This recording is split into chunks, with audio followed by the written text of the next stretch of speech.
Bienvenidos, bienvenidas a una nueva cita de la entrevista y derecho. Hoy nos visita alguien que nada más y nada menos que ha sido ministro del Gobierno de España, ministro de Administraciones Públicas, ha dirigido Red Eléctrica Española, la empresa Redella, y además es divulgador, defensor de la democracia, activo defensor de la democracia, no solamente a través de la palabra, sino también de la palabra oral, sino también y de la gestión de la palabra escrita. Hoy recibimos a Jordi Sevilla en Hay Derecho. Jordi, muchas gracias por estar aquí. Gracias a vosotros por estar y por invitarme. Y yo lo primero que querría preguntarte, como hago con todos los invitados, es ¿quién es Jordi Sevilla? Joder, no me das un minuto para que llame a mi psicoanalista, ¿no? Porque esa es una pregunta con mucho calado, ¿no? Bueno, yo creo que soy una persona curiosa, con curiosidad intelectual, con necesidad de entender las cosas, pero con un principio que lo mamé desde pequeño en casa, de entender para cambiar las cosas, es decir, no para aceptarlas, sino para intentar cambiarlas.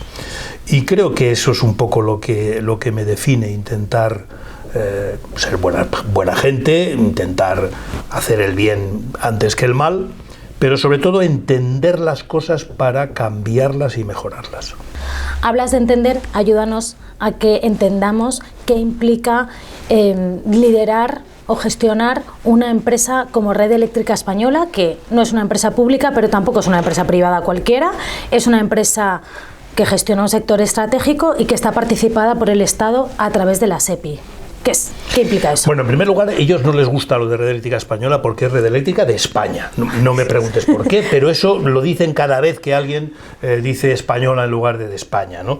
¿Qué representa? Representa un honor, la verdad. Yo creo que porque es una de las empresas que para mí me parece que son, a pesar de todo lo que estemos ahora viviendo, teniendo tan próximo el apagón, del que ya veremos cuáles son las causas y cuáles las razones que nos han llevado a que no funcionaran los cortafuegos previstos. Creo que es una empresa modélica, creo que es una empresa ejemplar, y sobre todo es una empresa muy volcada a garantizar el suministro eléctrico como casi único objetivo, ¿no? Yo creo que es un modelo que se debería de extender a otras áreas estratégicas del país, porque creo que esa combinación entre control público, responsabilidad pública, regulación pública, porque Red Eléctrica está en un sector absolutamente regulado, como es el sector eléctrico, y a la vez participación privada, que mira otras cosas, que te exige otras cosas y que te demanda otras cosas, creo que es un mis que hace complicado el dirigir la empresa, porque a veces son intereses que entran en contradicción, y eso es así, tienes que gestionarlo, pero creo que es positivo, porque muchas veces te da o los recursos suficientes para hacer cosas que desde los presupuestos no está claro que se puedan o se quieran hacer, y también un poco te blinda frente al exceso de intervencionismo, en el peor sentido del término, que posiblemente se podría dar en una empresa 100% pública.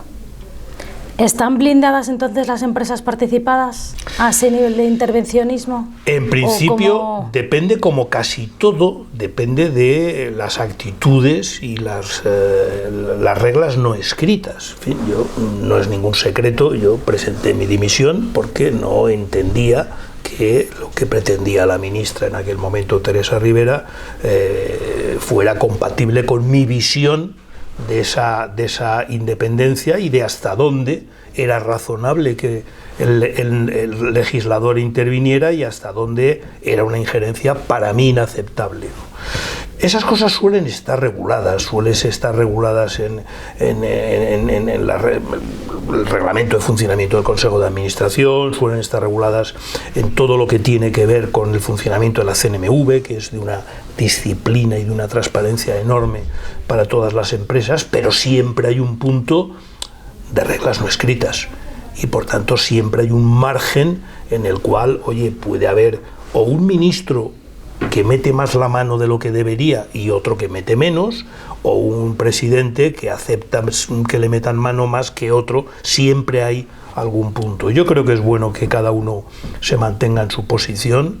El gobierno y el ministro tiene que regular y vigilar las grandes decisiones, y el presidente gestionar el Consejo de Administración y que las cosas funcionen, ¿no? Que las cosas funcionen. Para que funcionen las cosas deberíamos entender, has mencionado el reciente apagón que tenemos y que ha hecho que, bueno, pues todo el mundo empecemos a hablar de Red Eléctrica de España, querer entender un poco más, ¿no?, cómo se lidera, cómo se rinden cuentas, etcétera. Se habla mucho también de la transición energética. ¿Debería una empresa de estas características garantizar que efectivamente se acomete una transición asegurando que las cosas funcionen sin que esté todo excesivamente polarizado desde posiciones preideológicas en relación con cuestiones a lo mejor que puedan, más allá de las prioridades políticas, ser de calidad técnica de cómo se gestionan los procesos? Hombre, yo creo que hay muchísimas cosas que en el contexto de polarización excesiva en el que vivimos se han transformado en cosas de izquierdas o de derechas, pero que en fin, llevo muchos años negociando y trabajando en el mundo de la política, y siempre desde la izquierda nunca lo he entendido así. Es decir, yo creo que una tecnología es útil o no, emite CO2 o no, es adecuada o no, pero desde luego no es de izquierdas o de derechas. No, estas ideas de que estamos ahora, no, la nuclear es de derechas y la renovable es de izquierda. ¿Por qué? Porque al final es la misma empresa la que las fabrica y las genera todas, ¿no? Yo creo que como casi siempre nos acostumbramos a lo obvio, y es que llegas a casa y enciendes la luz y se enciende, y por tanto lo damos por hecho, ¿no? Detrás de eso hay todo un complejo mecanismo de centrales que generan electricidad, con una característica que tiene la electricidad, que es que no se almacena, y por tanto tienes que equilibrar al microsegundo la oferta y la demanda a lo largo de todos los microsegundos que tiene el día. Y de esa gestión se ocupa Red Eléctrica, que es poner de acuerdo miles y miles y miles de puntos de demanda con cientos y cientos y cientos de puntos de generación. Ese es el objetivo fundamental, garantizar el suministro. En un momento determinado, en el contexto global de lucha contra el cambio climático, se aborda en toda Europa y también en España el tránsito de un modelo de generación basado básicamente en carbón, basado básicamente en gas y basado básicamente en petróleo, hacia un modelo de renovables, sol y aire fundamentalmente. Y eso es fantástico, porque además combate el cambio climático, que yo creo que es uno de los grandes desafíos que tiene la humanidad en este momento, pero te obliga a gestionar esos miles y miles y cientos de puntos de una manera diferente, por cuestiones muy técnicas. Las energías como la nuclear, como la hidroeléctrica o como el gas son síncronas, tienen una similitud y una tensión que es adecuada a lo que necesita la gestión del sistema, porque es como ha funcionado toda la vida, y ahora introduces unas nuevas energías que no son síncronas. Eso quiere decir que necesitan, por una parte, respaldo de energías síncronas, porque es que si no las máquinas no se mueven, es que si no la energía no circula por la red. Es una cuestión física, no de izquierdas o de derechas, física. Y por otro lado, oye, son intermitentes. Hay días que no hay sol y hay días que no hay aire, y por tanto tienes que tener esa combinación. La introducción masiva de energías renovables en nuestro sistema eléctrico, que es deseable, exigía una cantidad de cambios técnicos, una cantidad de cambios en los protocolos de seguridad, una cantidad de aseguramientos en cuanto a almacenamientos, en cuanto a interconexiones, etcétera, que yo creo que estamos haciendo con demasiada lentitud. Y lo que se ha generado, no sé cuál es la causa concreta de este apagón, porque además no solo es que ha habido un apagón, es que ha habido un apagón generalizado, que es algo que en teoría el sistema está previsto para que no ocurra. De hecho, Francia cortó. ¿Por qué Francia cortó y no se pudieron cortar otros cortafuegos y limitar el apagón a una provincia? Sí. Quiero decir, creo que han fallado muchas cosas que habrá que esperar a ver, pero en todo caso hay una cosa que es cierta: la incorporación de energías renovables, sana, positiva, fantástica, aplaudo todos los días, requería y requiere una serie de inversiones en redes, una serie de inversiones en unos aparatos llamados convertidores y una serie de cambios en los mecanismos de seguridad del sistema, que no estamos haciendo a la velocidad adecuada. Vamos, que es que los cambios en la vida real tienen unas implicaciones que van mucho más allá del BOE. Por eso cuando mucho más allá de los planes. Se está acusando a las renovables. No. Vamos, yo no estoy acusando a las renovables, no soy tan tonto como pensar que es eso, ¿no? Pero sí es evidente que llevaba una serie de consecuencias en las que yo creo que estamos siendo demasiado lentos a la hora de hacerlas. Y que hay que ser conscientes de eso y poner en marcha todos esos entre otras cuestiones, ese proceso de gestión. Yo hace ya casi 5 años que dejé Red Eléctrica y ya entonces se les presentó al Ministerio un informe de todos los cambios técnicos que había que hacer, ¿no? Por tanto, esto era conocido y era sabido, ¿no? por todo el mundo.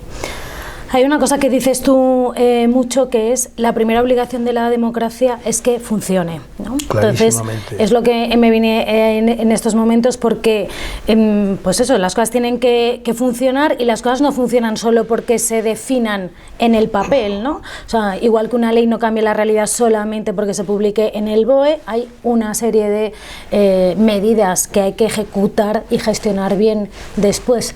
¿Qué está pasando con la democracia? Que hay ciudadanos que perciben que no funciona como sistema y se está cuestionando su idoneidad por algunas personas, y es un tema preocupante. Hay que diferenciar, desde mi punto de vista, dos cosas. Una, lo que es un fallo.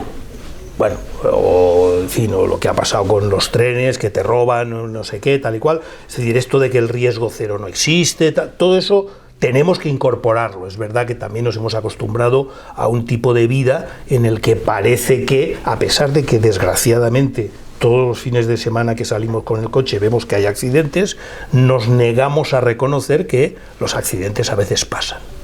Pero yo no hablo de eso cuando digo que la democracia tiene que funcionar y no funciona.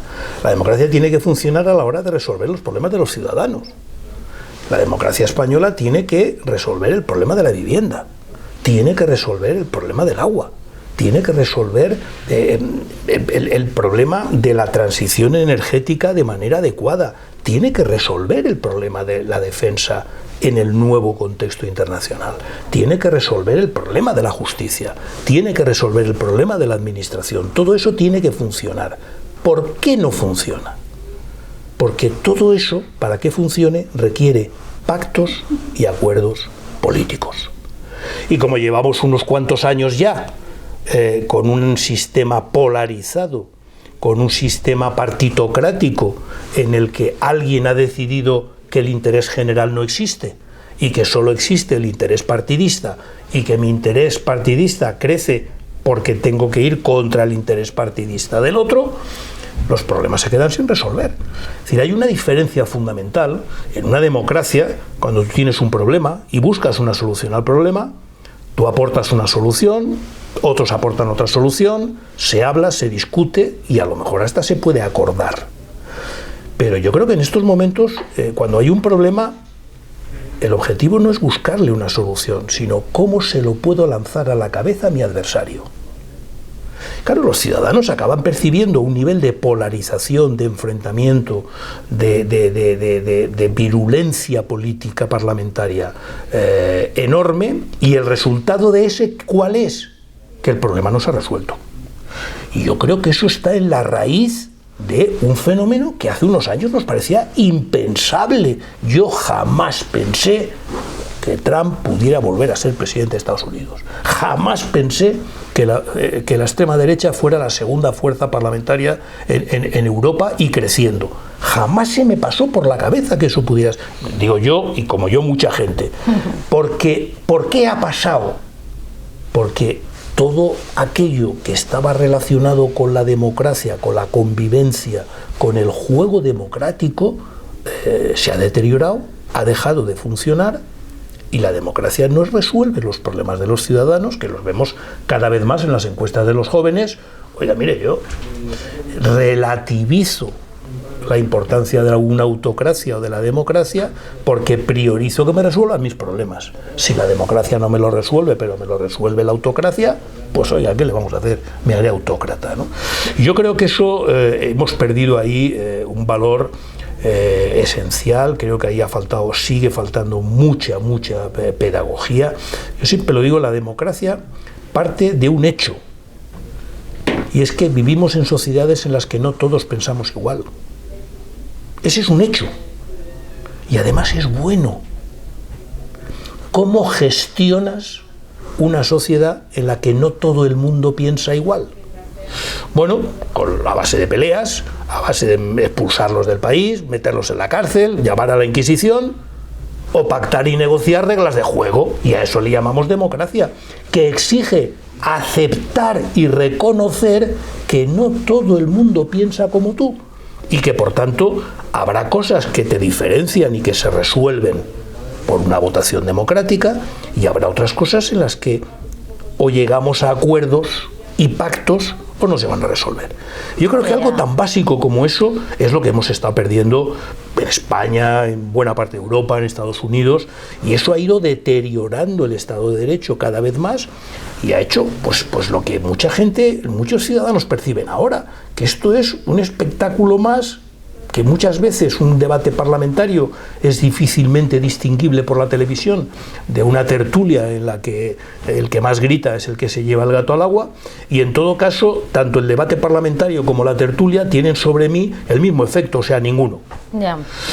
Eso es un peligro muy serio, porque nos estamos jugando la convivencia entre las personas.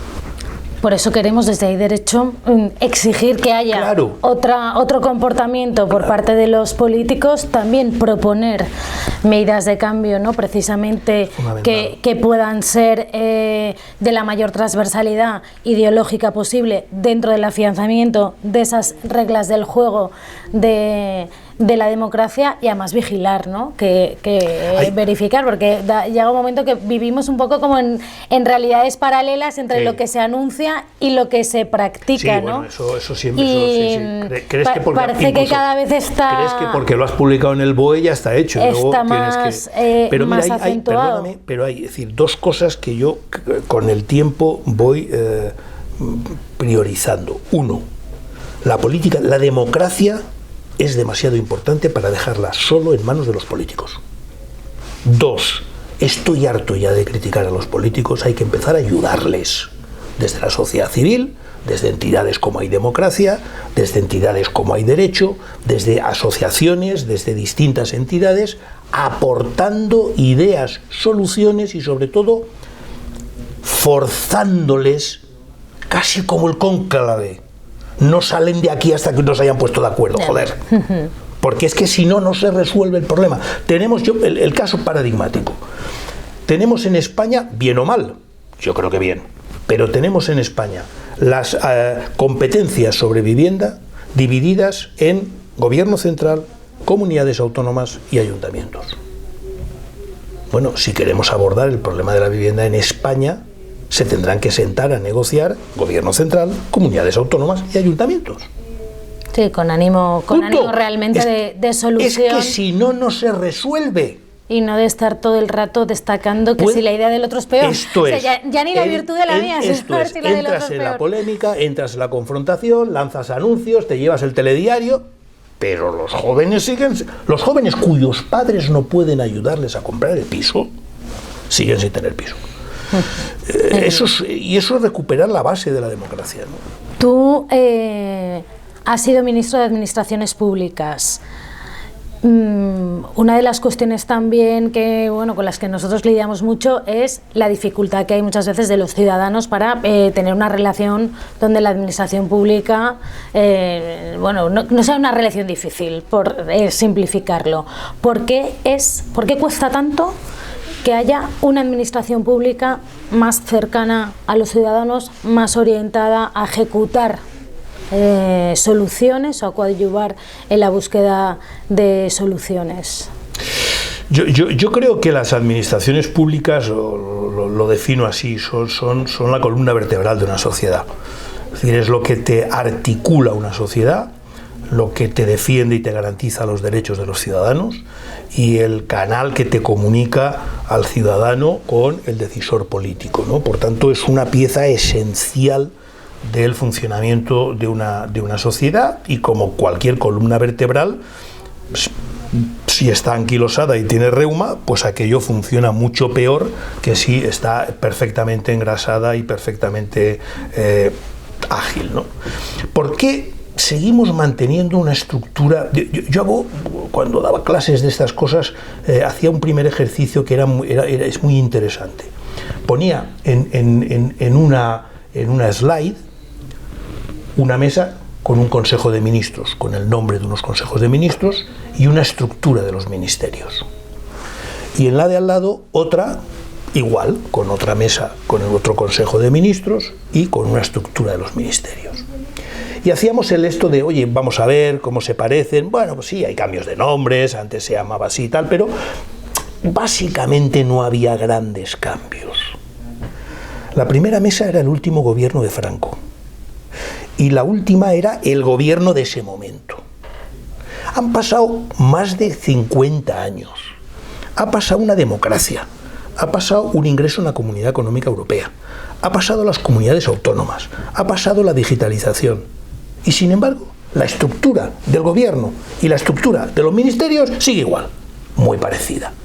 Siempre hay excepciones, siempre hay excepciones. Yo siempre he hablado que en las administraciones públicas españolas hay islas de modernidad y hay instituciones que funcionan de maravilla.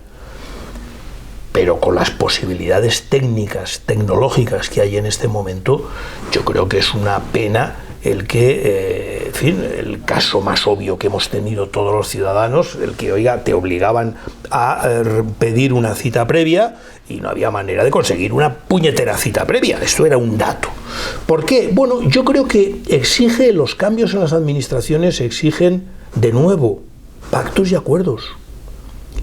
Las administraciones son autonómicas, son locales, son centrales. Las administraciones requieren cambios que no se hacen en una legislatura y por tanto que tienes que pactar con quien puede ser gobierno después de ti, y las administraciones exigen reformas que, como toda reforma, tiene damnificados a los que hay que intentar compensar, a los que hay que intentar integrar y ponerlos al lado de la reforma. Y todo eso exige como yo digo, meterse en el barro en un tema que normalmente no luce a corto plazo, no suele ser rentable mediáticamente, no suele ser rentable políticamente y por tanto cada vez más estamos viendo que los responsables políticos dicen, bueno, esto ya, que mi sucesor ya se ocupará de ello, ¿no? Creo que es una irresponsabilidad que han cometido los dos partidos, no uno u otro, porque, repito, las administraciones son la columna vertebral que articula una sociedad democrática. Y si tú tuvieras que ocuparte de un asunto que estuviera en tus manos ahora mismo, ¿cuál sería el cambio que priorizarías? Yo creo que en este momento el compromiso público, mira, lo que dijo y espero que nadie, bueno, que haga lo que quiera. Lo que dijo Feijóo cuando fue elegido presidente del Partido Popular, que dijo: no voy a insultar a Sánchez sino a ganarle las elecciones. Desterremos el insulto y la descalificación de la política española y pongamos encima de la mesa la obligación de hablar, de pactar, de negociar y de llegar a acuerdos. creo que recuperar la idea de que hay una cosa llamada interés general y que hay cosas de esto que antes llamábamos asuntos de Estado, nos ayudarían a generar un sistema en el cual hay discrepancias, hay debates, pero también hay acuerdos y también hay compromisos. Creo que este sería el cambio fundamental que habría que hacer. Pues con esta propuesta o con esta priorización de deseo de cambio que nos hace Jordi, que es recuperar el concepto de asuntos de Estado y desterrar la descalificación y el insulto para que haya verdaderamente una conversación política con opción de cambios. Nos despedimos. Gracias, Jordi. Gracias por a venir vosotros. Y hasta la próxima entrevista y derecho.